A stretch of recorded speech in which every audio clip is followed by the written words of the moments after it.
मेरे दरवाजे पे कुत्तों को भौंकने की इजाजत नहीं है। ये शेर की दहाड़ है। अगर नहीं सुनी तो आंखें फाड़ कर नीचे देख।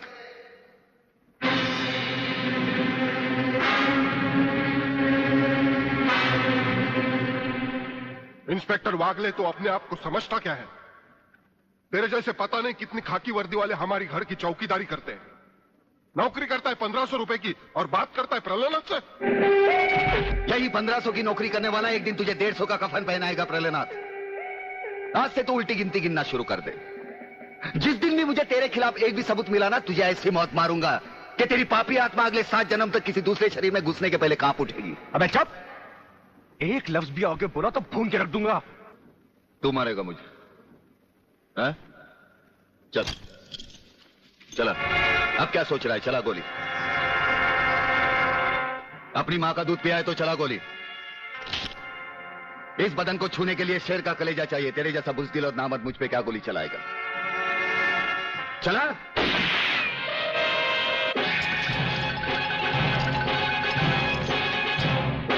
पुलिस अफसर पर गोली चलाने के जुर्म में मैं तुझे गिरफ्तार करता हूं। प्रलयनाथ जरा भी हिले तो इसकी खोपड़ी खोल दूंगा।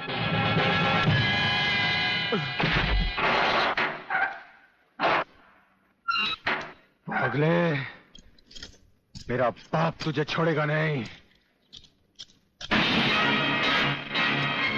आखिर तुमने वही किया जो हम नहीं चाहते थे। आज तक एक बात मेरी समझ में नहीं आई। आखिर आप चाहते क्या है? क्या आप ये चाहते हैं कि एक के बाद एक की मौत होती रहे और हम चुपचाप देखते रहें? पहले डॉक्टर गुप्ता की मौत हो गई, फिर अली मारा गया। आज इस प्रलयनाथ के पिल्ले ने मुझ पर गोली चलाई। ये देखिए, अगर मैंने बुलेट प्रूफ जैकेट नहीं पहनी होती तो मरने वालों की लिस्ट में मेरा भी नाम जुड़ जाता। लेकिन इसने तुम पर गोली क्यों चलाई? क्योंकि मैंने इसे मजबूर किया था। इसके खिलाफ सारे सबूत मैंने पहले ही इकट्ठा कर लिए थे। सवाल था उंगलियों के निशान का, जो इस रिवॉल्वर पर मौजूद हैं। एक बात मैं दावे के साथ कह सकता हूं सर, अनीता चौधरी का कातिल और राधा टंडेल से शरीर संबंध रखने वाला यही है रसिकनाथ। डीआईजी के बेटे संजय को फंसाया है क्योंकि वो अपने बाप के कातिल का चश्मदीद गवाह है। वागले, अब हम इसे उस अस्पताल में ले जाएंगे जहां इसके अंदर के छुपे हुए राज एक बीमारी की तरह बाहर आ जाएंगे।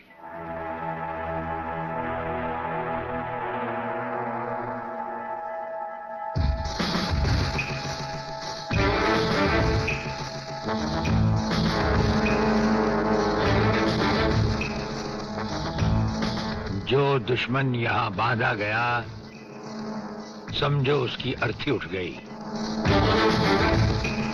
हमारा ये हथियार आग उगलता है। जो कुछ हमने पूछा, अगर उसका जवाब तुमने सच सच नहीं दिया तो ये हथियार तुम्हें जला डालेगा।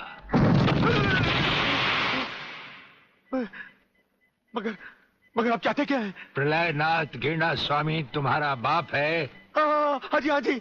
और अब वही इस देश को खत्म करने की तैयारियां कर रहा है। हाँ जी, बिल्कुल। हाँ, मुझे माफ कर दो, मुझे जाने दो। नहीं, मैं बताता हूँ, मैं सब बताता हूँ। मेरे बाप का अगला प्लान क्या है? मुझे छोड़ दो। हाँ, मुझे मेरे बाप से कोई लेना नहीं है। मैं तो उसको जानता भी नहीं हूँ। मेरे बाप का अगला प्लान है कि प्रोफेसर खुराना को किडनैप करने वाला है। फ्रेंड्स, मिसाइल की सबसे इंपॉर्टेंट चीज है ये, इसे मिसाइल फ्यूज कंडक्टर कहते हैं।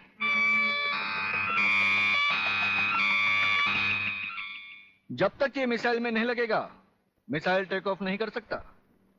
वो एक मुर्दे की तरह होगा। पहले हमारे देश में मिसाइल फ्यूज कंडक्टर बनाना इतना आसान नहीं था, जो कि अब हो गया। खबरदार, कोई हिलेगा नहीं।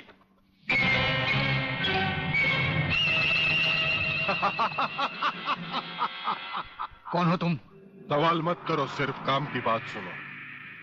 तुम्हें ये फ्यूज कंडक्टर लेके हमारे साथ चलना होगा प्रोफेसर, वरना तुम्हारे सिक्योरिटी गार्ड्स के साथ साथ हिंदुस्तान का ये रिसर्च सेंटर तुम सभी साइंटिस्टों का कब्रिस्तान बन जाएगा। मैं किसी भी हालत में तुम्हारे साथ नहीं चल सकता, चाहे अंजाम कुछ भी हो। ठीक है, तो अंजाम देखो।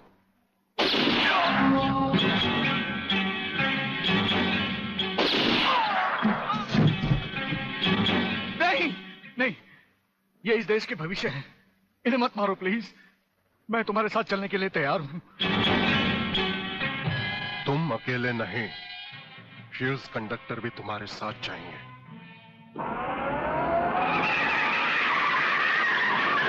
रुको डैडी, डैडी रुको।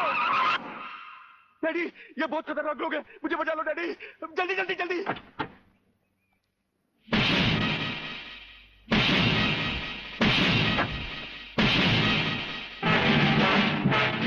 प्रलयनाथ, वो रहा तुम्हारा कबूतर बेटा, और उसके गले में है जला देने वाला बम।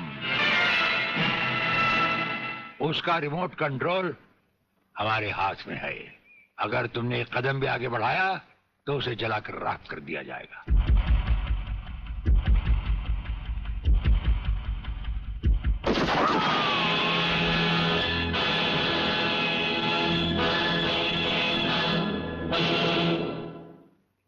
काफी हो गया, ये तमाशा बंद करो प्रलयनाथ। हाँ हाँ डैडी, आप वो ही करिए जो ये कहते हैं, वरना ये लोग बहुत खतरनाक लोग हैं, मुझे मार डालेंगे। क्या चाहते हो तुम? क्या मजेदार सवाल किया है तुमने, समझे नहीं। प्रोफेसर खुराना को वापस करो और अपने इस कबूतर बेटे को यहां से लेकर रफू चक्कर हो जाओ।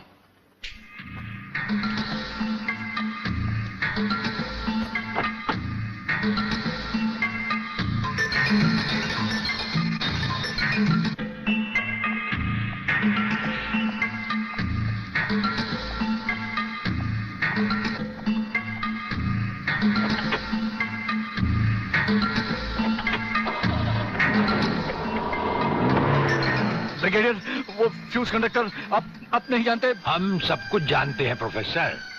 उसकी गाड़ी में हमारा ट्रांसमीटर लगाया जा चुका है। वो जो कुछ भी कहेगा, जो कुछ भी करेगा, जहां कहीं भी जाएगा, उसकी हर एक मूवमेंट की खबर हमें मिलती रहेगी।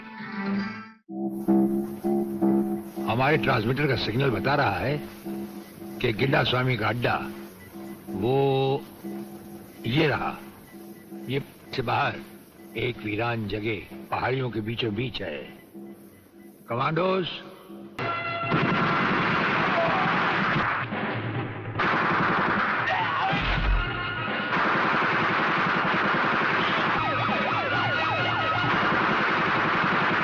Underground guards, ready for attack.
अपने भड़वों से कह दो कि हथियार फेंक दे। जरा भी हरकत की तो चिथड़े उड़ा दूंगा। हथियार फेंक दो।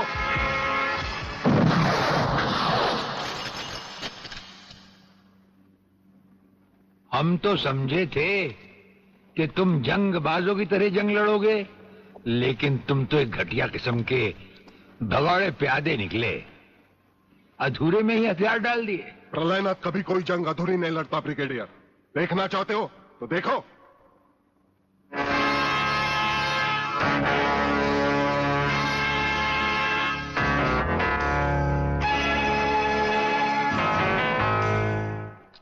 देखा हो अगले, अब हथियार नीचे डालने की बारी तुम्हारी है। डाल दो हथियार।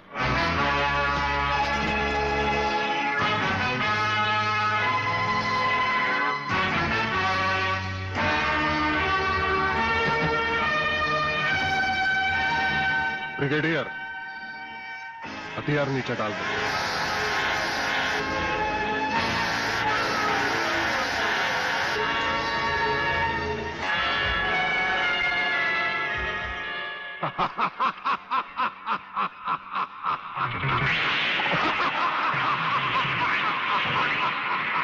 बागले साहब, यही है मेरे पिताजी का कातिल, इसीने मेरे पिताजी का खून किया। यही है कातिल। बागले साहब, मत छोड़ना इसे। हाँ हाँ, मैं हूं तेरे पिता का कातिल, और आज तुम सबका कत्ल भी मेरे हाथों से ही होगा। पागले, तुम्हारी गर्मी को ठंडा करने का सामान भी मैं साथ लाया हूं। वो देखो।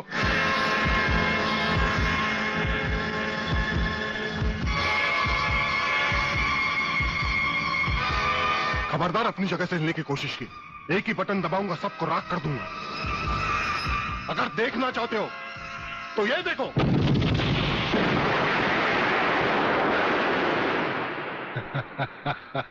देखा ब्रिगेडियर, मेरी जंग की शुरुआत, और इसकी इंतहा होगी तुम्हारी बर्बादी और हिंदुस्तान का खात्मा।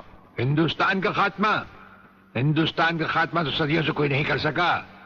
वो तो एक ख्वाब ही रहा जो न कभी पूरा हुआ था और न कभी होगा।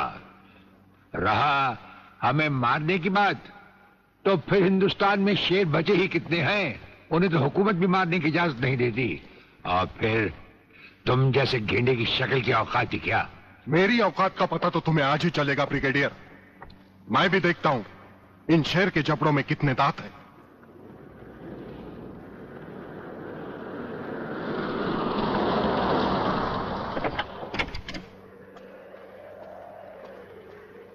नमस्कार शिवाजीराव वागले। आओ आओ हीरे की औलाद आओ, तेरी ही कमी थी। जब तक हमारे देश के हिस्से में तेरे जैसे मंत्री आएंगे ना, हमारे देश का इसी तरह कल्याण होता रहेगा। नमस्ते। वाह प्राणनाथ जी वाह, क्या खूब मिलाई है इन दो देशभक्तों की जोड़ी, जो आज देश के नाम पर एक साथ शहीद हो जाएंगे। कई शहीद होते आए हैं और कई शहीद होते रहेंगे अपनी धरती मां को बचाने के लिए।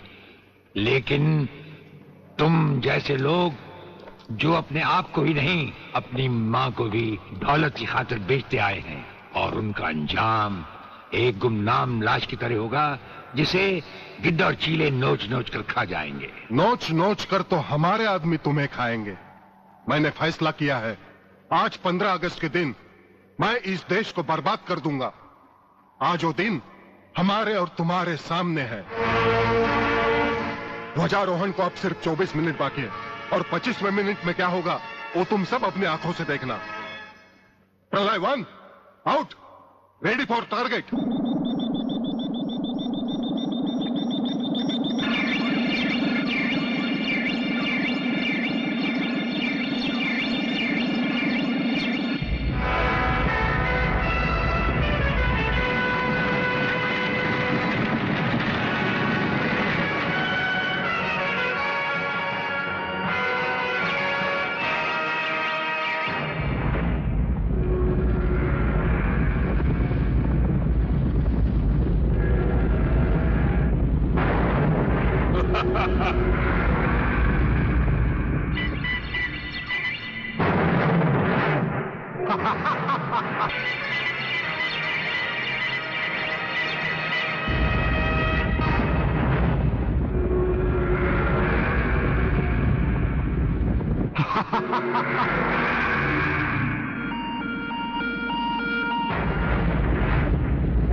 देखा ब्रिगेडियर, ये है मेरी जंग की शुरुआत। अब तुम सबके सामने ये मेरे तीनों मिसाइल्स ईस्ट, वेस्ट और नॉर्थ कमांड को खत्म करेंगे, और हिंदुस्तान पर विदेशी हुकूमत का झंडा लहराएगा। इस देश की बर्बादी तुम सब अपनी आंखों से देखोगे। ये देखो,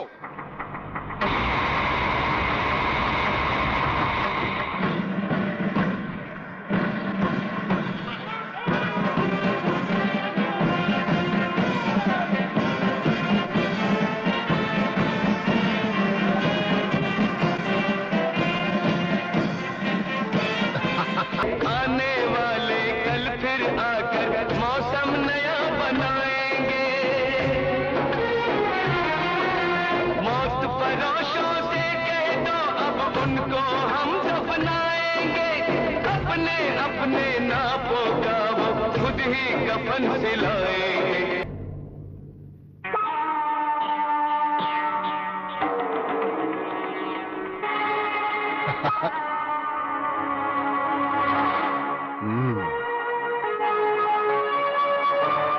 खड़े हो बारूद के ढेर पर और पी रहे हो पाइप। तुम्हारे जलवे में कोई कमी नहीं आई ब्रिगेडियर। तुम दोनों में से कोई भी अपनी जगह से हिला तो दोनों कैबिन रिमोट कंट्रोल से उड़ा दूंगा। खबरदार हिलो नहीं, भून कर रख दूंगा।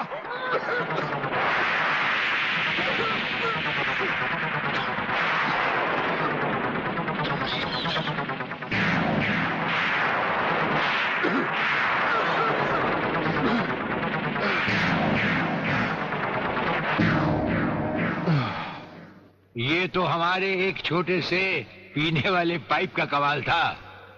अगर कहीं भूले से हमारे इस रुमाल को हाथ लगा बैठते तो जलकर राख हो जाते गेंडा स्वामी। जलकर राख कौन होगा, इस बात का पता तुम्हें अभी चल जाएगा ब्रिगेडियर। प्रलय 1 स्टार्ट।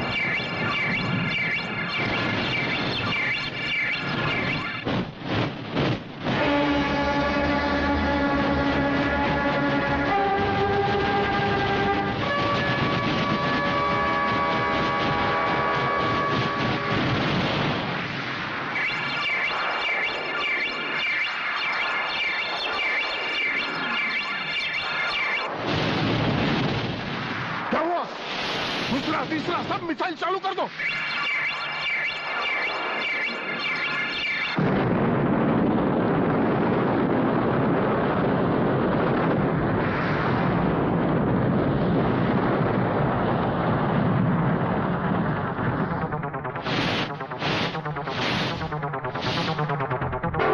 प्रलयनाथ जी, मैं पूरी कोशिश कर रहा हूं, लेकिन पता नहीं क्यों एक भी मिसाइल टेक ऑफ नहीं हो रहा। गार्ड्स, इसका टेक ऑफ कर दो। हमारा वो पाइप डायनामाइट से भरा हुआ था। हम जानते थे कि तुम कभी ना कभी हमारे हाथ से छीन कर उसे फेंकोगे। उसी के धुएं की आग लेकर हमने तुम्हारे सब मिसाइल के फ्यूज कंडक्टर निकाल लिए हैं। गेंडा स्वामी, फ्यूज कंडक्टर, अब तुम्हारे मिसाइल में सिर्फ धुआं रह गया और कुछ भी नहीं। बाकी बचे तुम।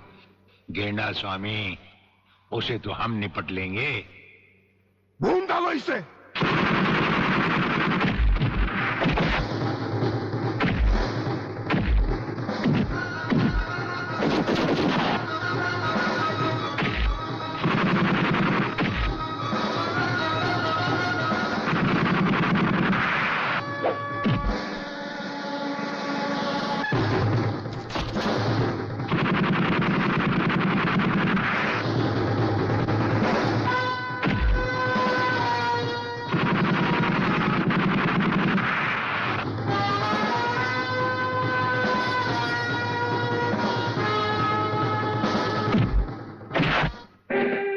मैं शिवाजीराव बागले, मराठा मरता है या मारता है। याद है मैंने तुझे एक दिन कहा था, यही 1500 की नौकरी करने वाला एक दिन तुझे 150 का कफन पहनाएगा।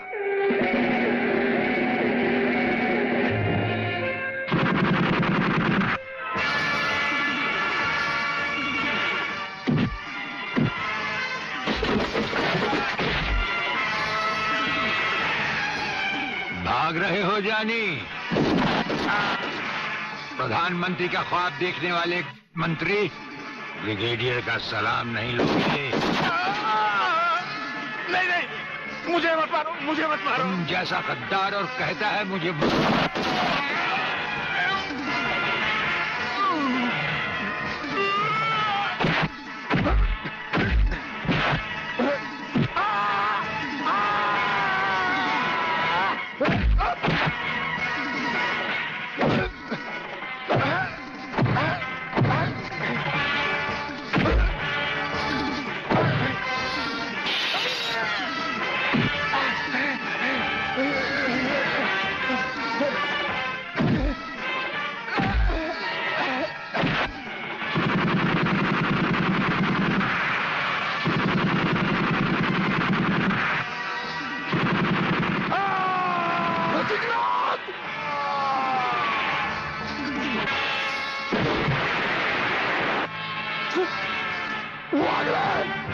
Come here!